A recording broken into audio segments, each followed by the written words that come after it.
আসসালামু আলাইকুম। আজ আমি আপনাদের দেখাবো এমন একটি করলা ভাজির রেসিপি যেখানে করলার তিতা ভাব 99% কমে যাবে, অথচ করলার সবুজ সুন্দর রং থাকবে একদম ঠিকঠাক। অনেকেই করলার উপকারিতা জানেন কিন্তু তিতা স্বাদের কারণে খেতে চান না। আজকের এই সহজ কৌশল জানার পর করলা খাওয়া হয়ে যাবে অনেক মজার। তাহলে চলুন দেখে নেওয়া যাক তিতা ছাড়া সবুজ রং অক্ষুণ্ণ রেখে দারুণ স্বাদের করলা ভাজি তৈরির সম্পূর্ণ নতুন পদ্ধতি।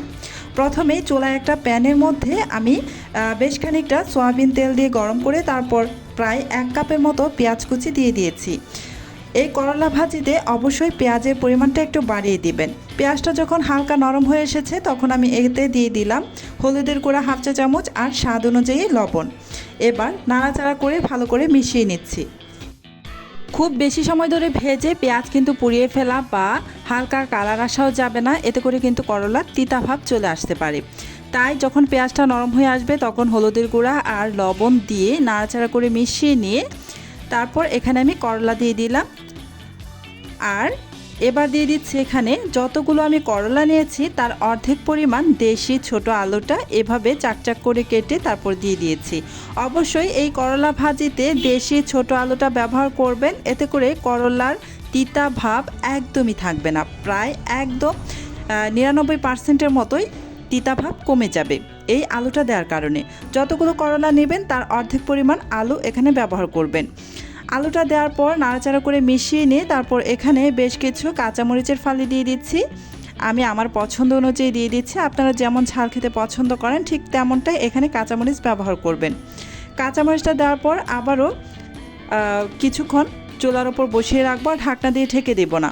ঢাকনা দিয়ে একদমই ঢেকে দেওয়া ছাড়া এই করলাটা ভাজি করতে হবে, এতে করে করলার তিতা ভাব একদমই থাকবে না। ঢাকনা দিয়ে ঢেকে যেটা হবে, করলা ভাজি করলে করলার তিতা ভাব কিন্তু চলে আসে, তিতা ভাবটা কমে যায় না। তাই ঢাকনা দেওয়া ছাড়া করলা ভাজি করতে হবে। আর কিছুক্ষণ পর পর নাড়াচাড়া করবেন, খুব বেশি সময় নাড়াচাড়া করা যাবে না। যখন দেখবেন প্যানের মধ্যে করলাগুলো লেগে আসতেছে, হালকা কালার চলে আসছে, তখন কিন্তু করলাগুলোকে আপনি উল্টে দিবেন। এতে করে এই করলা ভাজিটা খেতে ভীষণ সুস্বাদু হবে আর তিতা ভাবটাও একদমই থাকবে না, প্রায় 99%-এর মতো তিতা ভাব কমে যাবে। এই যে দেখতেই পাচ্ছেন করলা ভাজিটা আমার হয়ে গিয়েছে, তাই আমি নামিয়ে নিয়েছি। আর করলার সবুজ ভাবটা একদমই ঠিকঠাক আছে।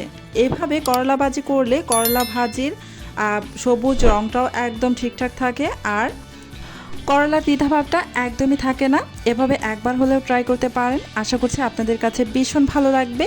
আজকের মতো এখানেই শেষ করছি। আল্লাহ হাফেজ।